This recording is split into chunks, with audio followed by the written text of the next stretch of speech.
नमस्कार मित्रांनो, सगळ्यांचे स्वागत माझ्या कॉमन मॅन या यूट्यूब चॅनलवर। मित्रांनो, तुम्ही एक वाक्य ऐकलं असेल, म्हणजे नेहमीच हे ऐकवलं जातं की लडके लिया पाकिस्तान, हसके लेंगे हिंदुस्तान। होय, हे वाक्य ऐकलं असेल। म्हणजे ज्यावेळी फाळणी झाली त्यावेळी बऱ्याच मोठ्या मोठ्या दंगली झाल्या आणि त्यामुळे म्हणत असतील लडके लिया पाकिस्तान।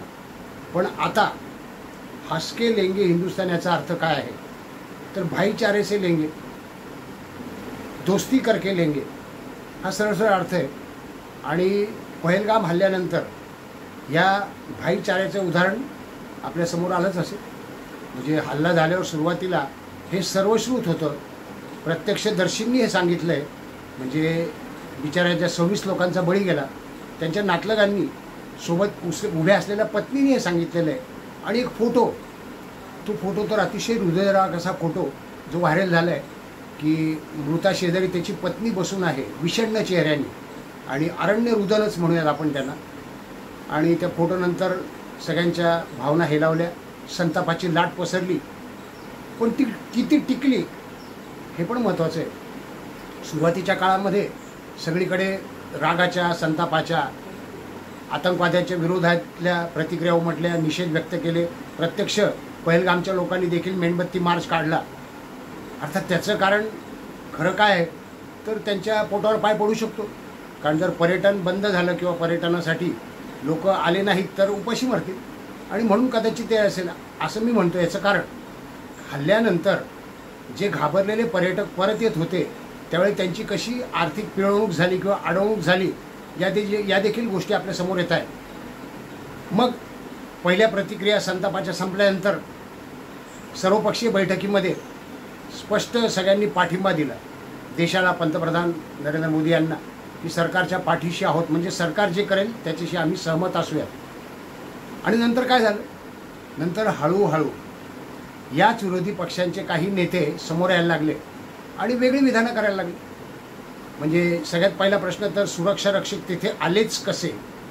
अर्थात फारुख अब्दुल्लांनी माफी मागून सांगितलं आहे की काश्मीर राज्याची देखील जबाबदारी होती, तिथे निवडणुका झाल्यानंतर राज्य सरकारचं पोलीस आहे आणि त्यांची देखील जबाबदारी होती त्या बैसरन व्हॅलीमध्ये सुरक्षा ठेवायची। मग तपासात हे पण लक्षात आलं की तेथे बंदी होती पर्यटकांना, मात्र 2 दिवसापूर्वीच ती बंदी हटवली गेली आणि स्थानिकांना, पोलिसांना किंवा अधिकाऱ्यांना न कळवता, संबंधितांना न कळवता ती बंदी हटवली गेली। हा देखील प्लॅनचा भाग असू शकतो। मग पुरावे आले, आतंकवाद्यांना कशा पद्धतीने मदत झाली स्थानिक लोकांकडून ते देखील पुरावे समोर आले। पण काही भारतातले नेते, होय आपल्या देशातले हिंदूंमधलेच हिंदू नेते जे हिंदुत्ववादी म्हणवतात, त्यांनी सुरुवात केली ओरड करायला। मग पुलवामा हल्ल्याचा तेथे संबंध जोडला गेला। पुलवामा हल्ल्याचे अजून पुरावे आम्हाला मिळाले नाहीत, किंवा पुलवामा हल्ला हा भाजपनेच घडवला होता, अशा बातम्या फिरायला लागल्या मीडियामध्ये। मीडियाने तर युद्ध देखील सुरू केलं की भारताने असं केलं तर पाकिस्तान असं केलं, मग असं होईल तसं होईल। मला आश्चर्य वाटतं ते शरद पवार यांचं। होय, शरद पवारांनी सांगितलं, खरं तर त्यांना मृताच्या पत्नीने स्पष्ट सांगितलं होतं ते भेटीला गेले असताना सांत्वनाला, की कशा पद्धतीने धर्म विचारून मारलेलं आहे।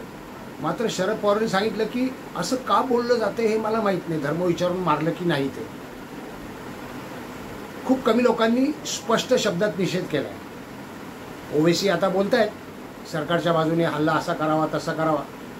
मी प्रकाश आंबेडकरांचं अभिनंदन करतो, त्यांनी सांगितलं की युक्रेनप्रमाणेच पाकिस्तानला अनेक वर्ष, 30 वर्ष जसं युक्रेनला रशियाने मागे लोटलं आहे तसं व्हायला पाहिजे, आणि तसे हल्ले पाहिजे त्यांच्या पाकिस्तानच्या वास्तूंवर आणि त्यांच्या यंत्रणेवर, त्यांनी स्पष्ट सांगितलेलं आहे। आता 3 घटना मी सांगतो, हे 3 घटना नीट ऐका। 3 नाही, 2च तुमच्यासाठी पुरेसे आहेत। एक घटना आहे ती अन्नपूर्णा देवीबद्दलची। ती घटना इतकी घृणास्पद आहे की ती घटना देखील मला पूर्ण सांगावीशी वाटणार नाही। मीडियामध्ये आपण बघितली असेल, चांद नावाच्या तरुणाने, त्याच्या बापाने काय केलं आहे ते, आणि त्यानंतर तेथे जमलेल्या गावकऱ्यांना दमदाटी देखील करण्यात आली आणि तुम्ही काय वाकडं करणार आहात माझं, असा सवाल विचारण्यात आला। त्यावर गावकऱ्यांनी कायद्याला घाबरून की पोलिसांना बोलावं गेलं, पोलिसांनी त्यांना ताब्यात घेतलं आणि एक छोटी केस आता होईल धार्मिक भावना दुखावल्याची। मला त्यावेळी आठवलं ते वाचताना, होय मला आठवलं की केवळ एक पोस्ट व्हायरल केल्याने सर तन से जुदा म्हणजे मुस्लिम देवतांबद्दल जी पोस्ट व्हायरल झाली त्यावरून सर तन से जुदा अभियान राबवलं गेलं होतं. महाराष्ट्रात देखील आणि राजस्थानमध्ये देखील बळी गेलेला आहे. आहेत की नाही कट्टर तरुण तयार आहेत जिहाद करायला, वेळ पडली तर धर्मासाठी जीव द्यायला किंवा जीव घ्यायला आणि जन्नतमध्ये जायला. आपल्याकडे तसं नाही हो. मी म्हणणार नाही याचा अर्थ मी जीव घ्या कोणाचा, पण किमान काही निषेधाचे मोर्चे त्या घटनेबद्दल, मोठ्या काही घडामोडी, नेत्यांची विधानं, मीडिया चिडीचूप आहे, त्या घटनेचा उल्लेख केला जात नाही. दुसरी घटना अवंतिका एक्सप्रेसची घटना आहे. तिथे भोसले नावाच्या महिलेला, होय भोसले आडनावाच्या महिलेला, ती जपमाळ होती आणि हातावर छत्रपती शिवाजी राजांचं गोंदवलेलं चित्र आहे असं म्हणतात. त्यावरून एका बुरखेधारी महिलाने रेल्वेमध्ये टोकलं अवंतिका एक्सप्रेसमध्ये. आणि हे बकवास आहे सांगितल्यानंतर त्या भोसले या महिलेनी सांगितलं की आम्ही तुमच्या बुरख्याबद्दल काय बोलत नाही, त्यामुळे तुम्ही आमच्या धर्माबद्दल बोलू नये. त्यावरून वाद वाढला आणि त्या महिलेला मारहाण केली गेली, ब्लेडनी तिच्यावर वार केले गेले. बस पोलीस केस झाली आहे. फार गाजावाजाने, कारण हो आम्ही सहिष्णू आहोत ना. मी म्हटलं हेडिंगमध्ये की पाकिस्तानच्या परीक्षेत हिंदू पास, हो ही सहिष्णुतेची परीक्षा होती की समजा जर खरोखर लढाई झाली, भारताने जर हल्ला केला तर भारतामध्ये अंतर्गत दंगली पेटवता येतील का, हिंदू त्याबाबत किती संवेदनशील आहेत आणि हिंदू एकत्र येऊन हल्ला करू शकतील का, अशी ती चाचपणी तर नव्हती, हो चाचपणी होती. आणि हिंदू पास झाले की आम्ही हल्ला करणार नाही, आम्ही कायद्याला घाबरणार आहोत, आम्ही संविधानाचा सन्मान करणारे आहोत, आम्ही उघडे रस्त्यावर येऊन तलवारी घेऊन वार करणार नाही, हल्ला करणार नाही, कारण संविधानाचं राज्य आहे. आणि राज्यकर्ते बोलणार नाही याच्या बाबतीत फार काही, कदाचित ते धोरणीपणा असू शकतो त्यांचा, पुढच्या रणनीतीचा भाग असू शकतो. पण सध्या तरी मी हेच म्हणेन की हिंदू परीक्षेत पास झालेला आहे, सहिष्णुतेच्या परीक्षेत पूर्णपणे. हिंदूंचे नेते, कट्टरतावादी हिंदू मी म्हणणार नाही इथं, पण आपल्या धर्माबाबत कट्टर नको, पण धर्माभिमान तर हवा. धर्मावरून विचारून गोळ्या घातलेल्या आहेत. मी म्हणणारच नाही की मुसलमानांवर कायमचा बहिष्कार घाला, त्यांच्याकडून वस्तू विकत घेऊ नका, हे सगळं कट्टरतावाद नाही सांगते मी धर्माभिमान सांगतोय की अशा घटना पाहिल्यानंतर तुमचं रक्त उसळत नाही का, आणि उसळत नसेल तर सहिष्णुतेच्या परीक्षेत तुम्ही पास झाला. आणि असं होऊ शकतं, युद्ध जेव्हा होईल तेव्हा होईल किंवा होणारही नाही. भारत केवळ दबाव तंत्रानेच कूटनीतीने जिंकू शकेल किंवा कूटनीतीने सगळ्या गोष्टी पुढे जातील आणि बऱ्याच लोकांचा विरस होईल.